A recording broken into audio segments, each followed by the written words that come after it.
So we'll go around. What do the people you mentor or support, et cetera, have in common? And what do the people who support you have in common? So since we started in the front, we should give y'all a break. Let's start in the back. So how about this group in the back? All of us had difficulty coming up with people that we were mentoring. I'd have to go back into my work life to really find people that I was mentoring, and at that point it was coworkers that I was bringing along who were younger than I was. What about people who you give advice to today or support today? Well, advice, Outside of the work life, like maybe advice somebody and in your support, church. certainly my very closest friends, yes. Okay. And I think that Kate and Rita were also saying that it's hard to identify those folks. Yeah, for me, it's just my students, and it's easier to do a cheerleading role because I don't feel like I'm really a mentor to my friends or advising them much.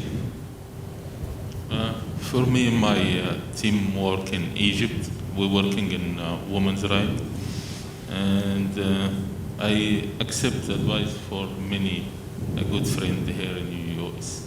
Thank you. Well, who do you think has mentored you? Given you advice when you needed it or paved ways for you? Give me advice here in the US. That is Mark, Kate, some good friend in the United States. If I understood you right. Well, you know, these are the people who are our informal support networks. So, for instance,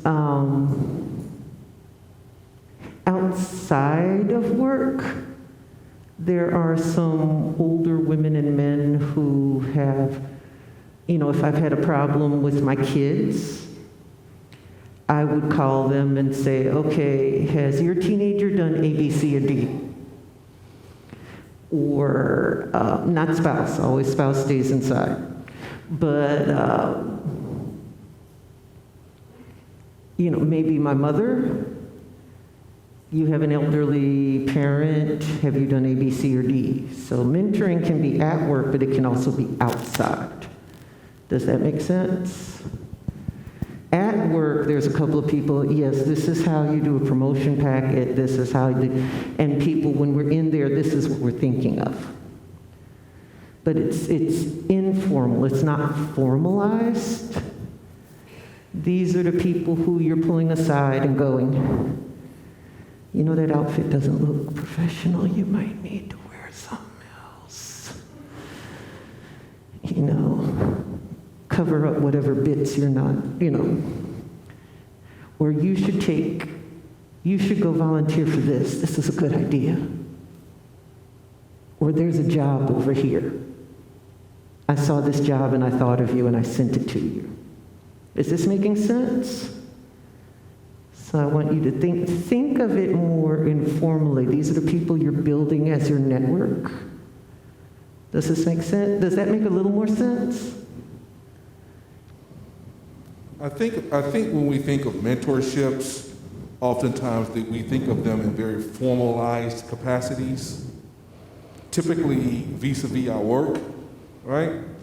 And what I'm hearing is that, you know, you're pushing us to think about mentorships in a much less structured way, Yes. right? So these are people who may, in fact, have some influence on us, right? Informally, and we may, in fact, have some influence on them informally. But we may not necessarily describe them as mentors or ourselves as mentors, right? Because it's such a very informal context. So I think that's what you're trying to push us. Yes, because the systems of the ways that things get done are far more informal. Power flows informally. So I'm trying to get you to think across the informal. Does that make sense? Our former communications director, and the current one, call me whenever there's a racial incident. And, you know, I'll say, you should do this, you shouldn't do that, and they'll run things by me. That's an informal power relationship. Does that make sense? But it's one that gives me influence.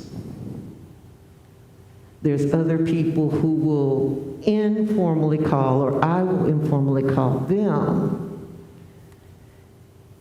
And that power is where marginalized people are most likely to be outside. Is this making sense? It's these informal networks. So what does this mean then, Salika? And Jim, I'm going to pull you into this as well. So when you think about this confluence of all of these very small, incremental, informal influences, right, that we have on each other, right, at a micro level, but then when you think about the impact of that at the macro level, right, and what it means for movements, right, how all of these people coming together, influencing each other, right, both formally and informally, in essence, functioning as quasi-mentors or mentees, right, who are ushering about this movement. So I'm listening to you, and I'm thinking about that. And that's part of the work that we're trying to do here, is to kind of push you guys to think, how do we expand our network, right, of influence, right, us influencing others, and how we receive influence from and among others, right, in very informal yet powerful ways. Because most things are decided before you get into a boardroom. They're decided before you get into the meeting. How do you know who to recommend? And do you only recommend them for certain things? Does this make sense? So that's why I'm pushing you to think about who is it you're informally sponsoring. Whether it's at your synagogue, your church, your temple. For instance, at my church, I am informally sponsored by 2 people who will find opportunities for me. And I, in turn, sponsor a couple of others who are younger than me and find opportunities for them, not just to be active, but to be out in the community. So you're finding opportunities for people. You know, if I'm working with the Pablo and I know Joe, and I bring his name in, I've just used my influence to help sponsor him. I'm just picking on you because I know you. This makes sense? So I want us to start thinking about how we'll disrupt these informal networks to make them more diverse and more fair. So I want you to think about this. We'll finish debriefing it after lunch, because I'm not going to do that while you're hungry.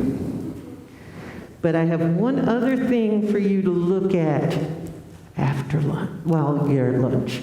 And this is hard work here.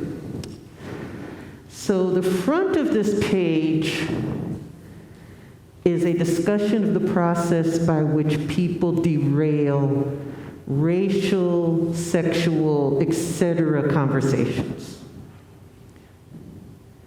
How do they derail a conversation they're not comfortable with?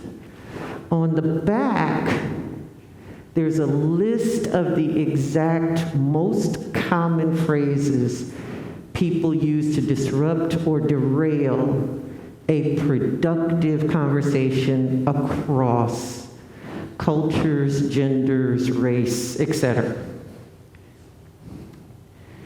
So as we are at lunch, start thinking about one sentence answers for the one sentence derailments, and start thinking about how you, as either a target or an ally, can deal with these strategies. So we want our brain in the mode of dealing with this kind of derailment when we come back from lunch. Is this making sense? Oh, you need 2 more? We can print some more. Do we have any more?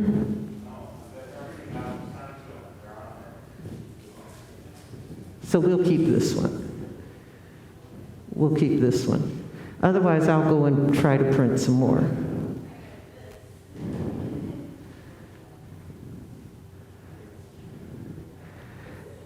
That, and we're going to talk about that a little bit too. So on the front where you see the systems and the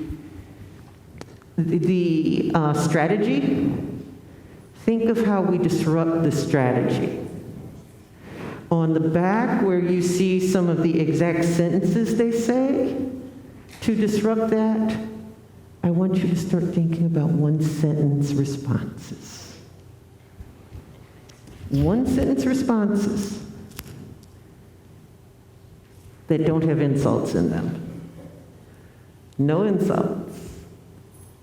One-sentence responses that will keep you on task. Because these are meant to derail, they're meant to aggravate you, they're meant to push your buttons. Does this make sense?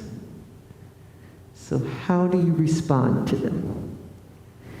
These are ways people maintain their comfort by derailing a conversation that makes them uncomfortable. So these are overt ways they do that. So we're going to talk about overt versus covert. Covert ways are tone. So people will derail if you're having a racial conversation or political conversation, or if you're just trying to talk to them about something that is When people are afraid of you, or they're afraid of looking bad, or if they're just being sneaky, they will use covert ways of derailing a conversation, especially a conversation they don't want to have. Does this make sense? Or if they're conflict averse, they use covert ways. And the easiest covert way is tone. You know, the example I used yesterday, you know, you're wearing that? You mean me?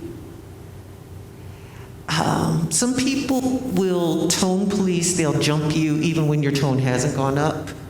So you have to be mindful of your own tone. I have a colleague who yells and does not realize this individual is yelling.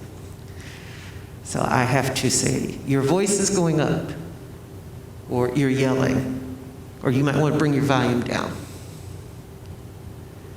But So, Salika, just real quick, that's significant what you said, though, in terms of like trying to de-escalate or trying to, de-escalate the situation, right? So sometimes you'll say your voice is going up, right?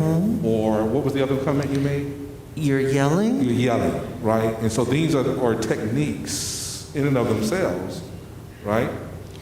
The other one you can do when people's voices get louder, you tend to raise your voice to match the loudness. And as the voices get louder, you're moving more cortisone into your system, especially into your brain. You know, the people in the 70s, some of us are old enough to remember that, who used to say, you need to yell it out, you need to scream, you need to do all that. That actually is not a good idea. The more you're yelling, the more you're screaming, the tighter you're breathing, the more angry people will get. So depending on the situation, you'll want to point out, as I said, you're yelling. Never ever say calm down. Never say that. But what you can do to begin to de-escalate that situation is you lower your voice. And the louder they get, the softer you get. If you've ever been around people with laryngitis and they're whispering, and all of a sudden everybody else is whispering, that's implicit bias. We as humans tend to match tone on tone.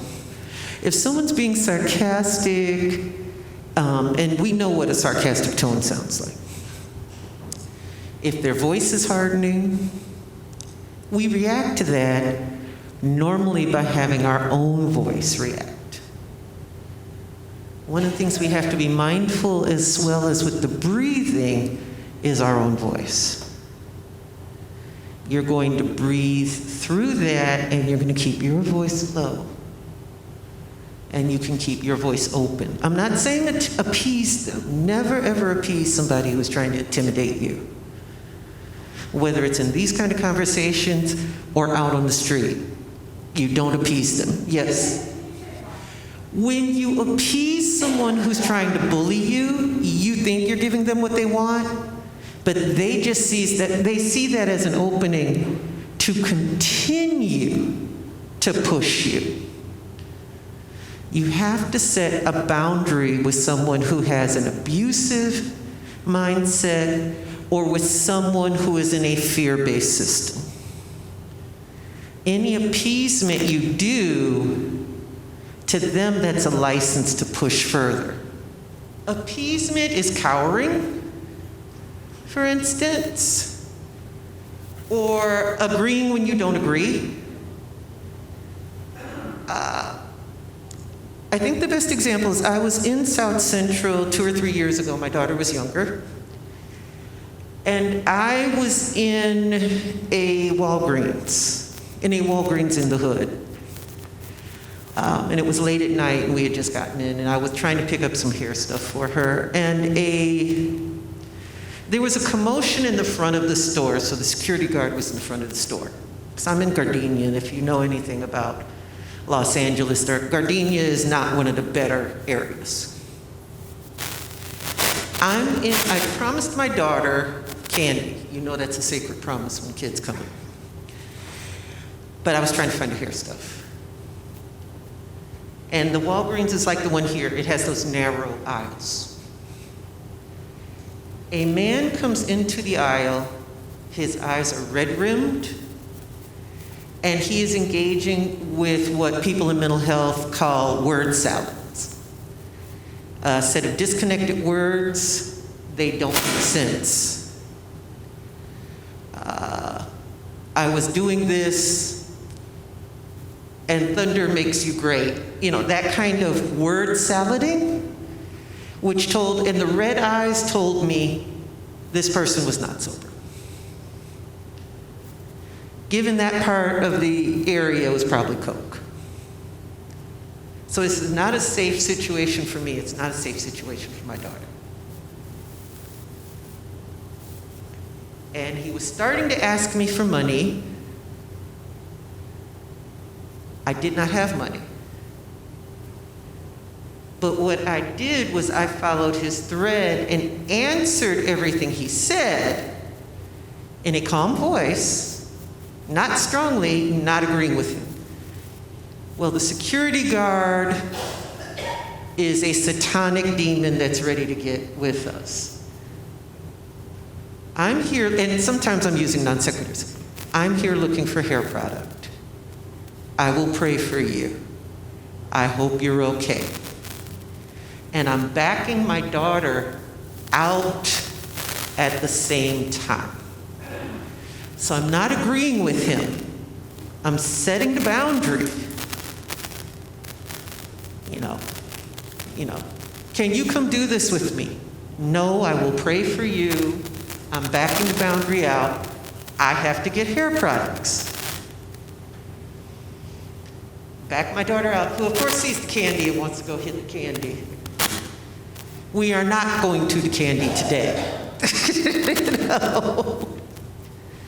But by holding the boundary, keeping my voice low, he started out screaming. He comes down to match my voice. And he's getting calmer. By following the words, the word salad, and on one hand I'm saying no, but on the other hand, I am not attacking him. I was able to get my daughter out of the Walgreens and out to the car, which had my husband against the car. He's like, let's just say once I hit the door, turn around, grab her, hit the car. Why are you running? Look in the doorbell. Oh, you know. But if I had started running immediately, he would have given chase. If I had been cringing, just don't hurt me, I'll give you anything you want, etc., etc., etc., that would have set off permission for him to attack me. The list and the example you gave us, I mean, that is so blatant in your face. More often than not, we are dealing with subtlety. So, and it is, one of the things I learned yesterday was the first principle of nonviolence is courage. And I've been thinking about that. What does that mean? So in one instance, one example, I often feel I didn't have the courage. I didn't do what I was supposed to do. I didn't know what to do. This last weekend, my sister-in-law's father was visiting, and this was a conversation about business, about the stock market, about which stocks to buy, And he had a reference to, he said, they always say that if the shoeshine boy knows what stock you're talking about, it is whatever, bad for you, something along those lines. And I recognized how rooted in racism that comment was, but he didn't recognize it, And I thought, how do I approach it? How do I even begin to tell this very wealthy white man who I've known for a long time, who's a very nice person, very nice, that his racism is so ingrained in his talk and thinking. So I didn't have the courage. I would say I just didn't do the right thing. Well, it's hard when you don't have the tactics. If I had heard him say that, I would have said, why? What is it about the shoeshine boy knowing it that would make this a bad stock? Because I've heard the exact opposite. If the shoeshine boy knows what the stock is, that's the one you buy. Because everybody knows it, and that means everybody's using it. But when you start asking the why, you get the opening to be able to hear. And, he may never have been asked why. So to get them to stop, this is where we get to the trigger words. And this is one of the reasons why I understand why you didn't want to do that. Because some people, the minute you say racist or racism, don't they trigger? And they just.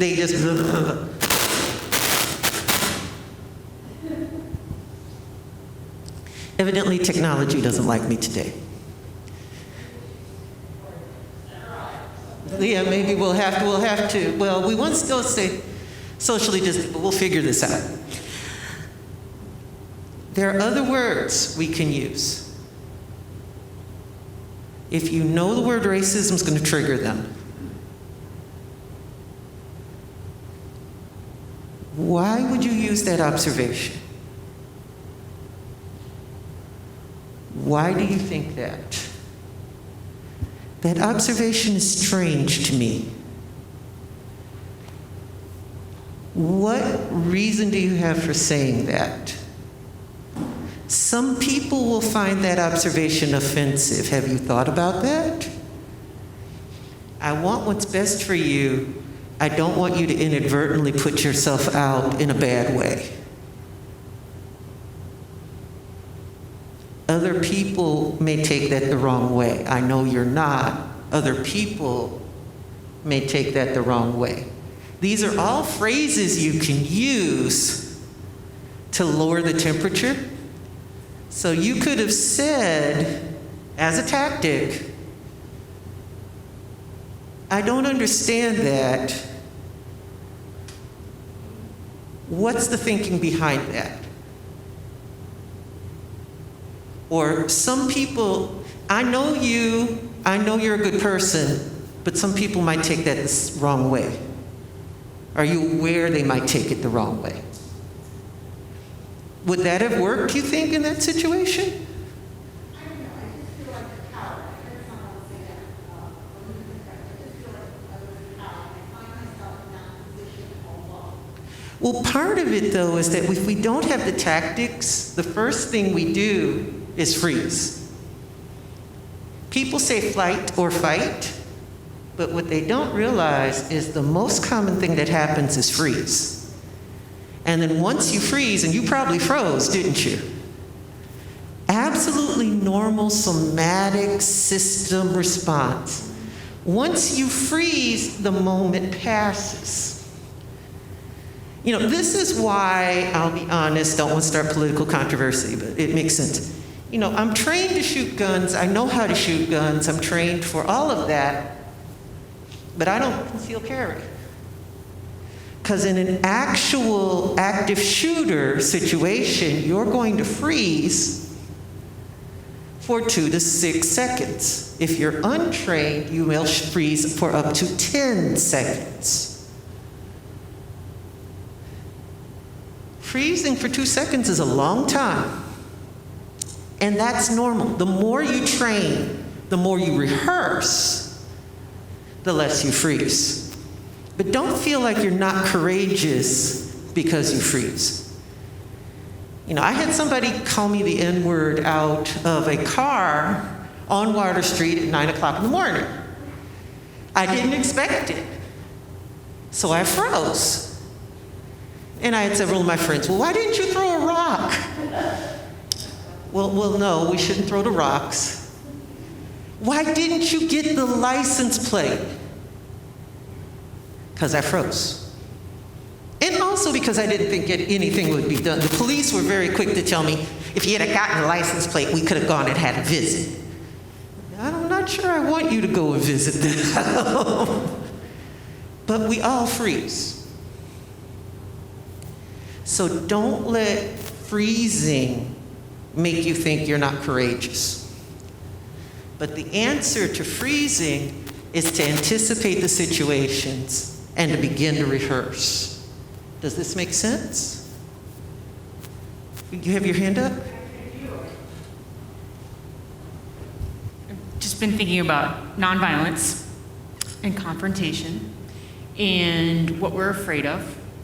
And nonviolence is evoking conflict. But here's what gives me some courage. As a white woman in this skin, I can evoke a lot of conflict without actually putting myself at risk. I'm not experiencing the risk that you experience, but it's intense. So to walk into That also gives you an opportunity to de-escalate. You know, Tahar, I, and some other people, because of the way our culture is set up, we de-escalate within our culture much more effectively than we de-escalate across our culture. So especially the white women in here, you're in a unique position to be able to de-escalate. Does this make sense? And that's where the scripts come in. And that's where knowing how to avoid these politically charged, politically programmed trigger words are very, very important. Is this making sense? Because we want to keep them in the frontal lobes. The minute they become uncomfortable, they're moving into fight, flight, deflect, freeze. All right, so let me stop and check in with you. How are you feeling about this? And I know it's after lunch, so. What are you thinking? I want to make a comment. Can you guys hear me? I think it's important for us to remember, too, when we think about nonviolence and we think about language itself. Language.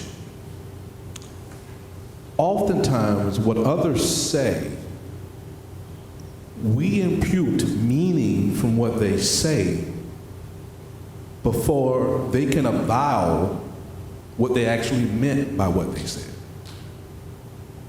Does that make sense? So, thinking about your example, right? When you heard that expression, you automatically imputed meaning from that, right? The person who said it may not necessarily understand from whence that came. They're just saying it because it's some type of metaphor, right? Or idiomatic expression that they've heard, right? And so I think it's important for us, if we're thinking about engaging in non-action, right?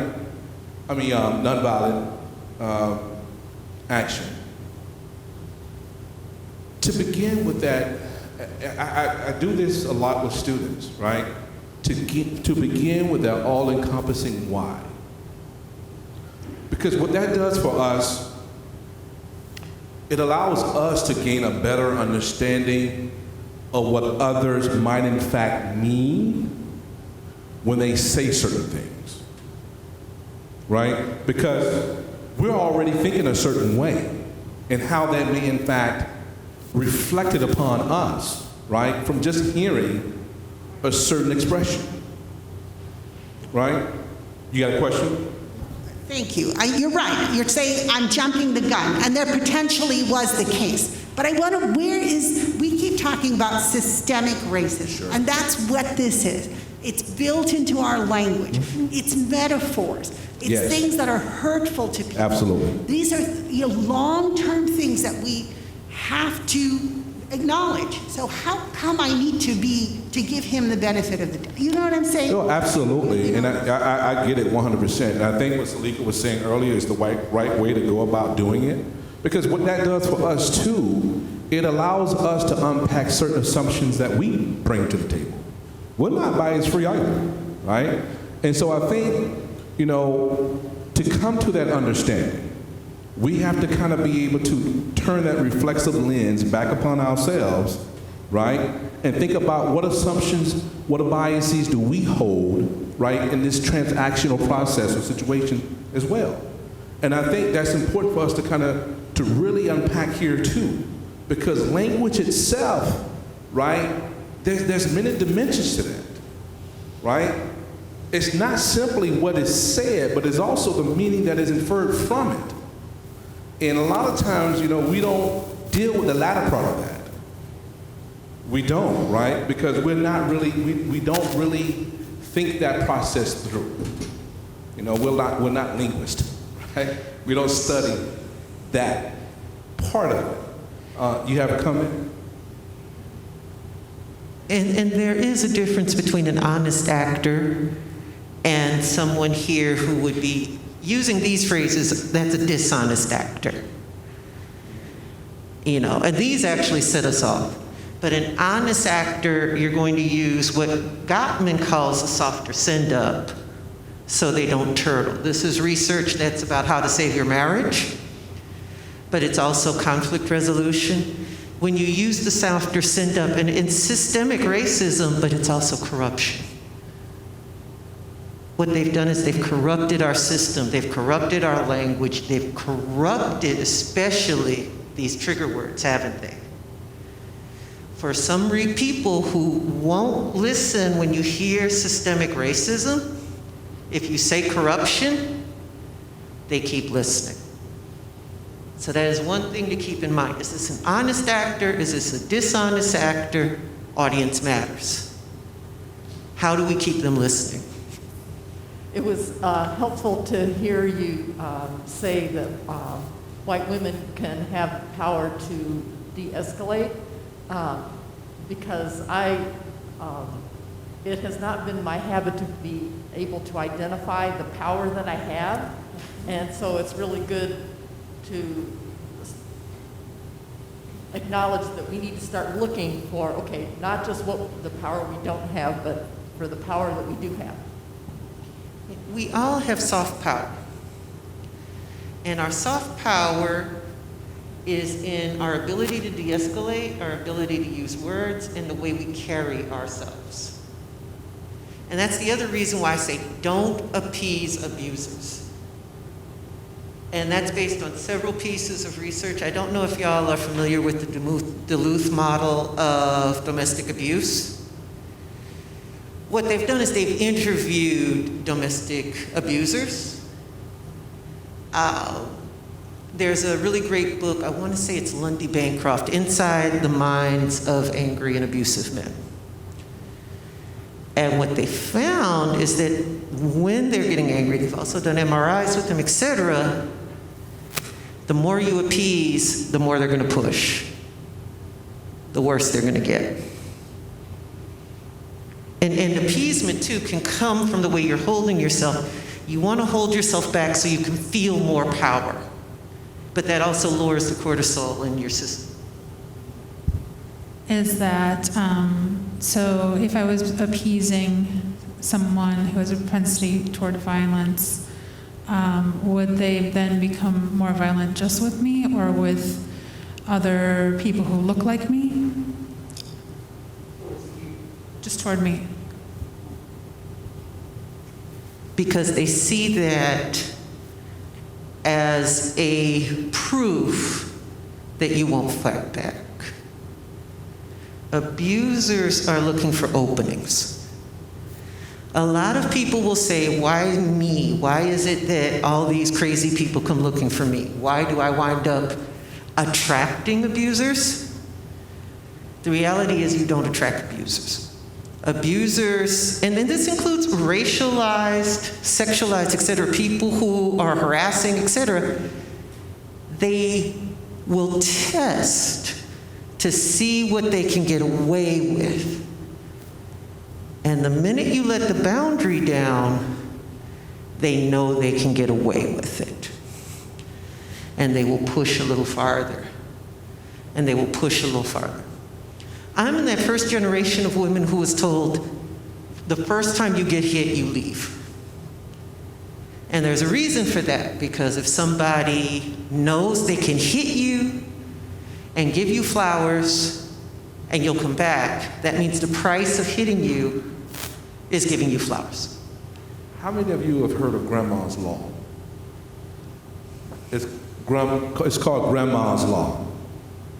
You guys are, many of you have probably been told by your grandmother, right? If you this, then you can this. If you eat your dinner, then you can have cookies or cake or whatever it may be, right? So within the world of behavioral theory, it's called PREMAT principle, right? So it kind of speaks to what Salika is talking about here, right?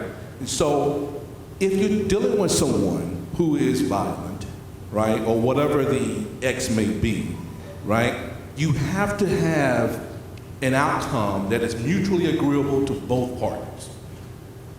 Or else you will, in fact, be reinforcing that behavior that you're trying to extinguish.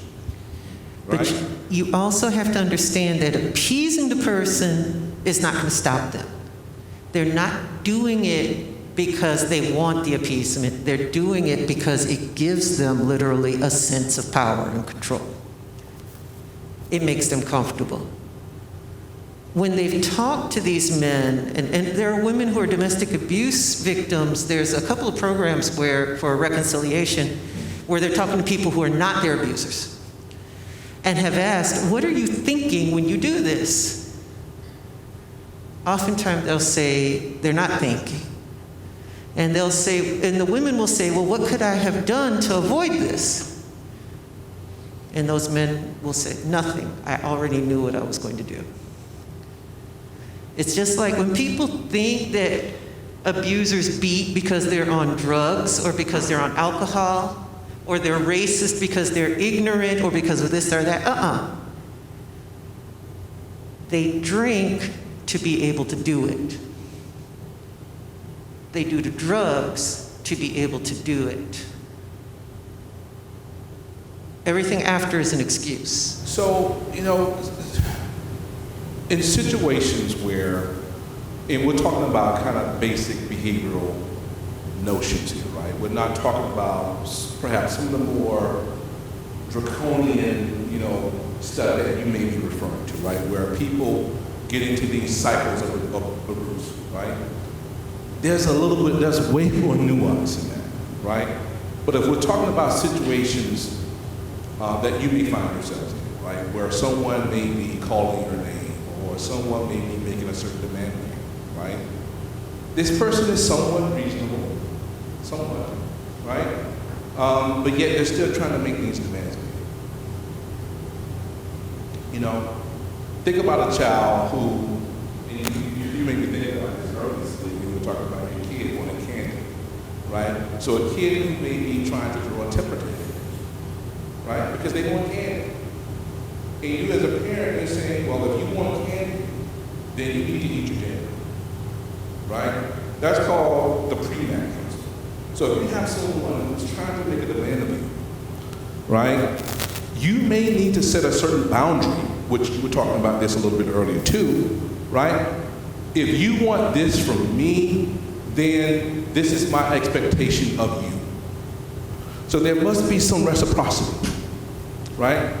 Thus, engaging in behaviors that are mutually agreeable, right? You used the word yesterday, negotiation, right? So how do we negotiate on grounds that are mutually agreeable if you want something from me and I am to give something back to you, right? And so these are notions that, as I'm listening to the conversation, they kind of go back to this pre-mat principle, right? So if people are placing certain demands or expectations of you, and you may find this to be somewhat cumbersome or troublesome, then what is your positionality? What do you want?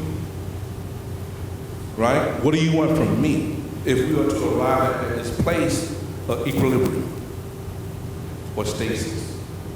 Right? And so that is, in essence, what we're trying to come to, arrive to at here, right? Because it can never be 100% this person's going to have this, 100% this person's going to have that, right? And every situation is, in fact, situational, right? There's a different degrees of nuance in every situation. And that negotiation of power or influence, right, becomes much more nuanced the more extraneous that situation is, right? You may have a person who just became yelling at you, right? How do you diffuse that? And so this is all the things that we're kind of talking about here, but you were saying things that made me think about this a little bit, in terms of boundaries, how do we set boundaries, and then negotiation yesterday, and I was taking it, and I'm taking it back to this whole notion of the pre-mat principle, grandma's law, right? If you want this, then you must do this, okay? There are a lot of parallels between domestic abusers and people who are terrorists, whether they're domestic terrorists who are harassing other people, or whether they're supremacists of some stripe. There's a reason why when you look at mass shooters, they almost always have sexual harassment or domestic abuse in their background. Because abuse is about power, mass shooting is the ultimate expression of power. Is this making sense? So I have to remember the question before I move on. So first the question, then I want to give you a background of the question. So my question is, how does a person who has trauma from an abuser deal with an abuser? Because this is about defusing a situation, or de-escalating, but I'm already frozen in fear. I'm having flashbacks to the 10 men that this man reminds me of. And I have to say this is a larger issue too, because I work for an organization where I was on a board and 2 other people were on the board who all had trauma, and then we were being traumatized by another board member. So we tried appeasing and appeasing and appeasing, and you're right, it never worked. But we couldn't face it because we were traumatized. So can you tell us, how do we then, as broken people, fight that? Well, we all, a lot of the people who are drawn to activism are drawn because we have empathy, because we have been traumatized in some way. So we're not broken. What we are tempered, because heat and pounding and experience tempers us. But yes, someone who is abusive will try to condition you. And that's where that trauma response comes in. That's the conditioning that you've had from these other people, and you're conditioned to cringe. Is this making sense? And that's where we want to get you out of the amygdala and into the frontal lobes again.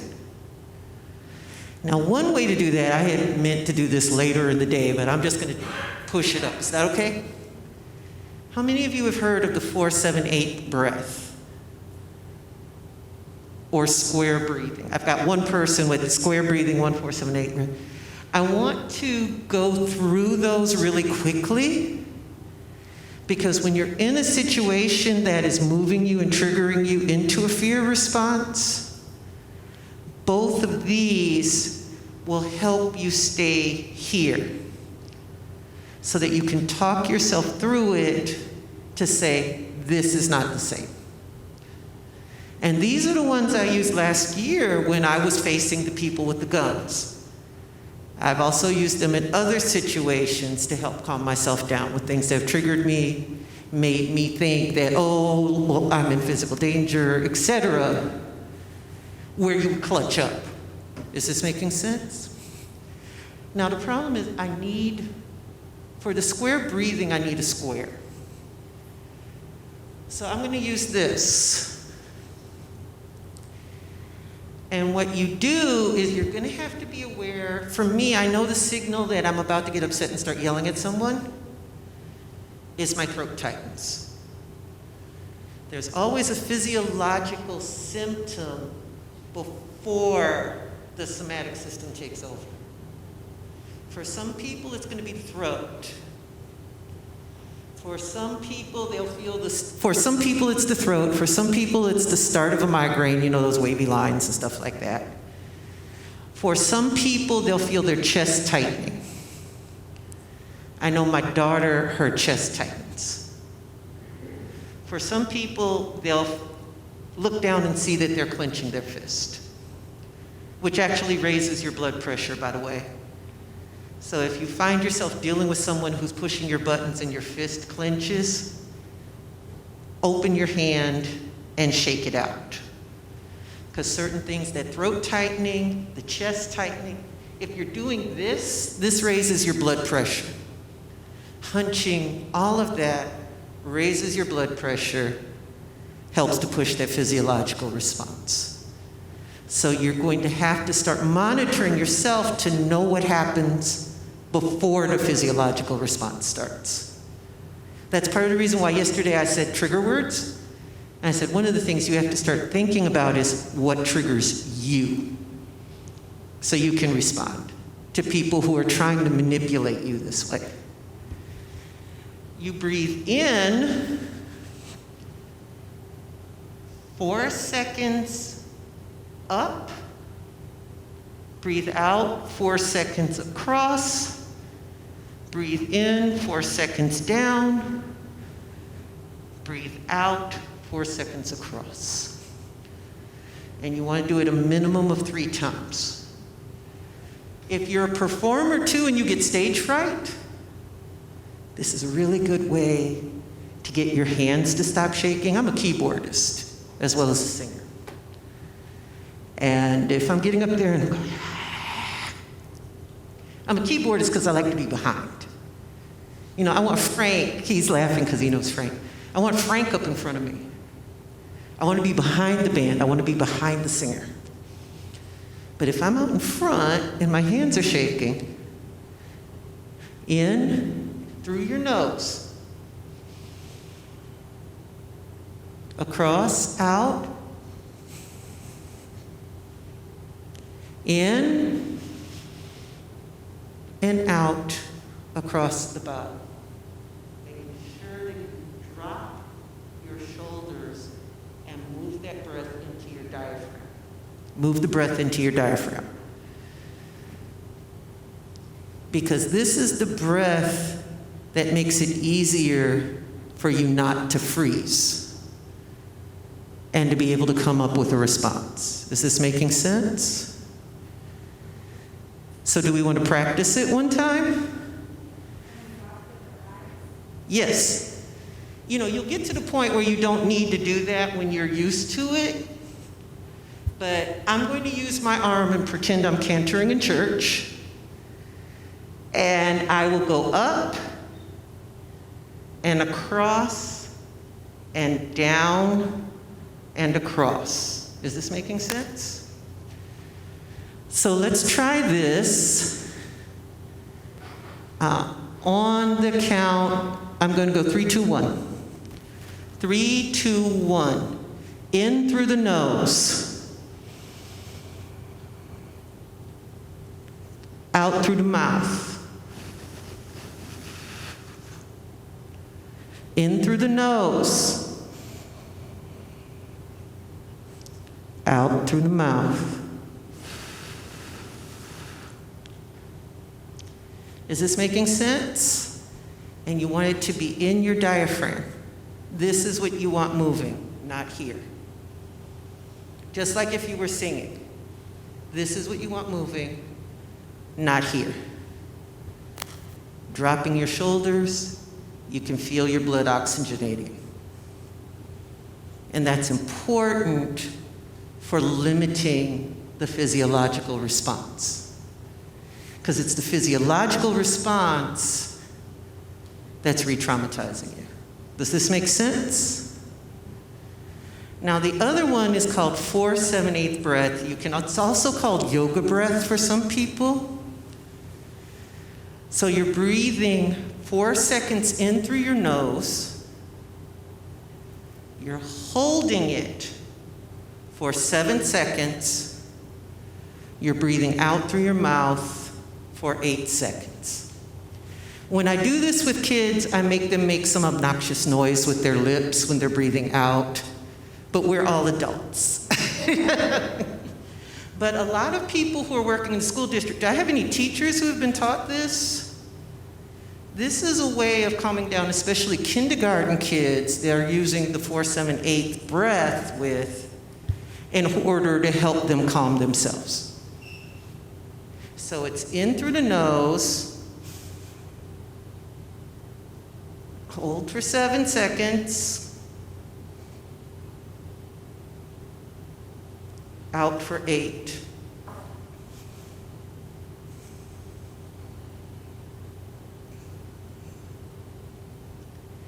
And that's because you want to try to get all the air out.